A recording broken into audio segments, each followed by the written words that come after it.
Hello everyone, আসসালামু আলাইকুম। আজকে আমরা চলে এসেছি সাতিহাটি মাঠে। আজকে সাতিহাটি ফুটবল টুর্নামেন্টের মেগা ফাইনাল ম্যাচ। এই ম্যাচে অংশগ্রহণ করবে রসুলপুর বনাম আইসরা। চলুন দেখা যাক আজকের এই ফাইনাল ম্যাচটি কেমন জমজমাট হয়। মনে হয় এটি কোনো ফাইনাল ম্যাচ ছিল না, এটি ছিল নাইজেরিয়ান তারকা খেলোয়াড়দের মেলা। আর গতকালকের এই ফাইনাল ম্যাচটি এমন একটি ম্যাচ ছিল যেখানে টাঙ্গাইলের বিখ্যাত তারকা মারুফ, হীরা এবং গোলকিপার কারেন্ট কাশেম অতিরিক্ত খেলোয়াড় হিসেবে বেঞ্চে বসেছিল। এই ফাইনালে আইসরার মূল স্কোয়াডে ছিল নাইজেরিয়ান তারকায় ভরা ডায়মন্ড, সুলাইমন চিল্লা, শামসি, ইউনুস কামারা, ন্যানি, বাম্বা, উসমান এবং মূল গোলকিপার ছিল প্রীতম। আর অতিরিক্ত খেলোয়াড় হিসেবে ছিল গোলকিপার কারেন্ট কাশেম, স্ট্রাইকার মারুফ, ডিফেন্ডার হীরা। অন্যদিকে রসুলপুরের স্কোয়াডেও ছিল নাইজেরিয়ান তারকায় ভরা। এই দলে ছিল Benjama, Daniel, Sheikh Kamara, defender Usman, striker Umama এবং এই দলের গোলকিপার হিসেবে ছিল গোলকিপার রাজীব, যাকে আপনারা সবাই চিনে থাকবেন। আমাদের ডুবাইল গ্রামের খেলাপ্রেমীরা একটি সেঞ্জি রিজার্ভ করেছি এবং একটি বাইক নিয়ে দুপুর 1টার দিকে আমরা রওনা হয়ে পড়ি সাতিহাটি মাঠের দিকে। প্রথমে আমরা ঢাকা টাঙ্গাইল মেন রোডের উপর দিয়ে চলে আসি মেন রোড থেকে সুরুজ টাঙ্গাইলের রাস্তায় এবং এই সুরুজ টাঙ্গাইলের রাস্তা ধরে সুরুজ থেকে তারটিয়া যাওয়ার এই ব্রিজে। এরপর টাট্টা গ্রামের ভিতর দিয়ে আমরা সেনজি নিয়ে চলে আসি একদম সাতিহাটি কলেজ মাঠের সামনে। এই হচ্ছে এই ফুটবল টুর্নামেন্টের গেট। মাঠে প্রবেশ করার সময় দুই ভলেন্টিয়ার ভাই তাদের ভিডিও করতে বলে। এরপর কলেজ গেট দিয়ে আমরা মাঠে প্রবেশ করি। আমাদের গ্রাম থেকে আমরা এই সাতিহাটি মাঠে ঠিক 2:30টার মধ্যে পৌঁছে যাই, যার কারণে এখানে কিছু পরিমাণ দর্শক আছে, এখনো অনেক দর্শক আসা বাকি। আর আজকে এই সাতিহাটি ফুটবল টুর্নামেন্টের মেগা ফাইনালের মাঠের পরিবেশ খুব ভালোভাবে প্রস্তুত করা হয়েছে এই মাঠকে ফাইনালের জন্য। এই মাঠের প্রায় চারপাশে বড় বড় বিল্ডিং রয়েছে, যেখানে উঠে দর্শকদের খেলা দেখার বেশ সুবিধা হবে। আমি ভলেন্টিয়ারদের সাথে কথা বলে ছাদে যেখানে ক্যামেরাম্যানদের বসার ব্যবস্থা করা হয়েছে সেখানে উঠে পড়ি। ধন্যবাদ সাতিহাটি কমিটিকে এবং ধন্যবাদ আমার সাথে যারা রয়েছেন বড় বড় পেজের মালিক এবং ক্যামেরাম্যান। গতকাল বেশ গরম ছিল এবং অনেক তাপমাত্রা ছিল, যার কারণে আমরা ছাদে বসে বসেই ঘাম ঝরাচ্ছি শুধুমাত্র এই খেলার ভিডিও করার জন্য।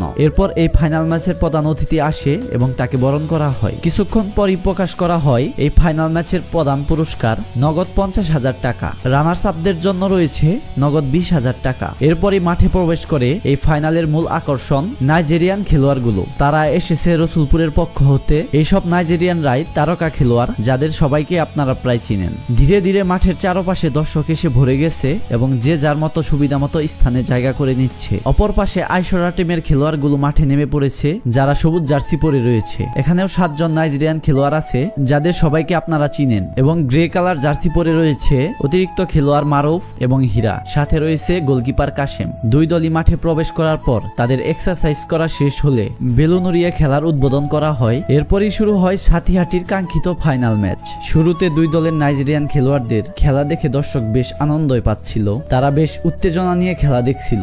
দুই দলই মোটামুটি অ্যাটাকের চেষ্টা করে যাচ্ছিল, তাদের মতো বল সাজিয়ে নিয়ে উপরে ওঠার চেষ্টা করছিল, কিন্তু কোনো দলই তেমন সুবিধা করতে পারছিল না, কারণ দুই দলেই ভালো ভালো প্লেয়ার আছে। এরপর আক্রমণে যাওয়ার চেষ্টা করে, কিন্তু ড্যানিয়েল বলটি ভুলভাবে বাড়ায়, যার কারণে বলটি গোলকিপারের কাছে চলে যায়। বেনজামা বলটি পায় না। এরপরে আবারও অ্যাটাকে যায় রসুলপুর, কিন্তু তাদের বাড়ানো বল আটকে দেয় বাম্বা।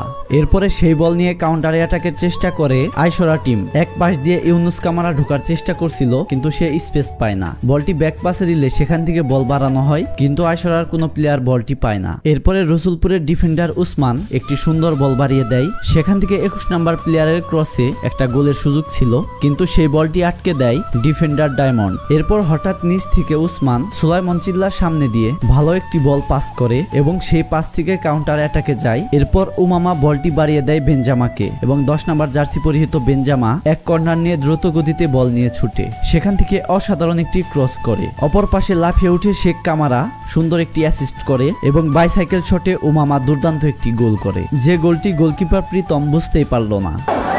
বেনজামা মাইনাসটি করেছেন, হেড করতে পারে শেখ কামারা।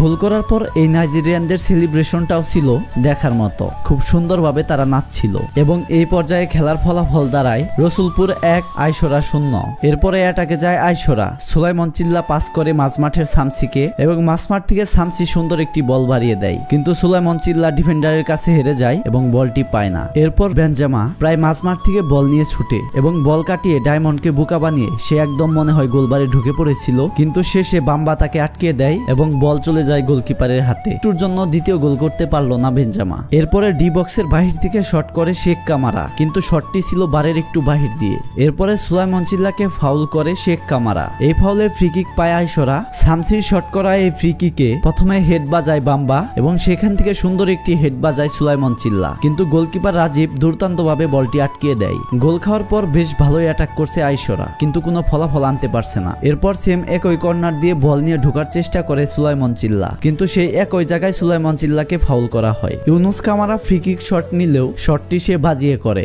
যার কারণে তেমন কোনো অ্যাটাক হয় না। এরপরে আইশরার সুন্দর একটি ক্রসে সুলাইমান চিল্লা প্রায় গোল করেই ফেলেছিল, কিন্তু রসুলপুরের বাঙালি প্লেয়ার বলটি আটকে দেয়। এরপরে শামসি মাঝমাঠ থেকে বল কাটিয়ে নিয়ে এসে ডি বক্সের বাইরে থেকে দুর্দান্ত একটি শট করে, কিন্তু শটটি ছিল লক্ষ্যভ্রষ্ট। এরপরে ড্যানিয়েলের জাদুকরি একটি ক্রসে একদম বক্সের ভিতরে বল পেয়ে যায় বেনজামা, কিন্তু সে বুলেট গতিতে শট করলেও বল চলে যায় বারের উপর দিয়ে। এরপরে আইশরার ক্যাপ্টেন ডায়মন্ড অসুস্থ বোধ করলে তার পরিবর্তে নামানো হয় আরেক নাইজেরিয়ান খেলোয়াড় উসমানকে। এরপরে আইশরার বাঙালি প্লেয়ার বল নিয়ে বক্সের ভিতরে ঢুকে শট করলে শটটি আটকে দেয় বাম্বা। এর কিছুক্ষণ পরেই হয়ে যায় হাফ টাইম। হাফ টাইমের পর শুরু হয় দ্বিতীয়ার্ধের খেলা। দ্বিতীয়ার্ধের খেলায় অন্যরকম প্ল্যানিং নিয়ে মাঠে নামে আইশরা টিম। খেলা শুরুর 2 মিনিটের মাথায় সুলাইমান চিল্লা বল পাওয়ার পর প্রায় মাঝমাঠ থেকে রকেট গতিতে একটি শট করে।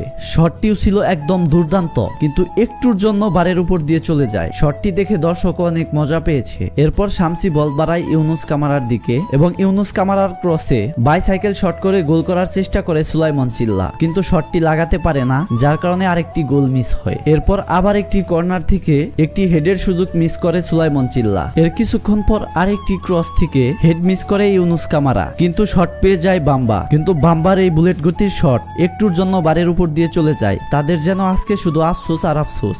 এমন করে বেশ কয়েকটা সুযোগ পেয়েও আইশরা কোনো ফলাফল আনতে পারে না, কিন্তু হয়তো তাদের কপাল খারাপ। এরপরে এক কর্নার দিয়ে বল নিয়ে ঢুকে পড়ে রসুলপুরের বেনজামার মাইনাস করা বলে দুর্দান্ত একটি শট করে ড্যানিয়েল, কিন্তু এই শটটি সফলভাবে আটকিয়ে দেয় গোলকিপার প্রীতম। এরপরে ন্যানির বাড়ানো বলে একদম বক্সের ভিতরে প্রায় গোল পেয়ে যাচ্ছিল উসমান, কিন্তু গোলকিপার রাজীব বলটি সেভ দিয়ে দেয়। এরপরে শামসির অসাধারণভাবে বাড়ানো একটি বলে দুর্দান্ত একটি হেড করে ইউনুস কামারা, কিন্তু বলটি একটুর জন্য বারে ঢুকতে পারে না। এরপরে উসমানের হেডে দুর্দান্ত একটি সেভ দেয় গোলকিপার রাজীব। এই গোলটিও যেন হয়েও হলো না। এরপরে আইশরার 4 নাম্বার প্লেয়ার পরিবর্তন করে নামানো হয় হীরাকে। এরপরে আবারও একটি হেড করে সুলাইমান চিল্লা, কিন্তু এই বলটিও বারের এক পাশ দিয়ে বেরিয়ে চলে যায়। এরপরে একটি ফ্রি কিক মারে ন্যানি, এটিও বারের উপর দিয়ে চলে যায়। এরপর আবার বল কাটিয়ে নিয়ে হীরা একটি শট করে বারে, কিন্তু এটিও আবার বারের উপর দিয়ে চলে যায়। এরপরে ইউনুস কামারার বাড়ানো বলে বক্সের ভিতরে বল পেয়ে যায় উসমান, কিন্তু সে কোনো সুবিধা করতে পারে না। এরপরে ইউনুস কামারাকে পরিবর্তন করে নামানো হয় টাঙ্গাইলের তারকা মারুফকে। এরপরে ন্যানিকে বাজেভাবে ফাউল করে শেখ কামারা, যার কারণে তাদের মধ্যে মারামারি বাজার অবস্থা হয়, কিন্তু সেখানে বুদ্ধিমত্তার পরিচয় দেয় হীরা। সে রেফারিকে মনে করিয়ে দেয় শেখ কামারা এর আগে হলুদ কার্ড পেয়েছে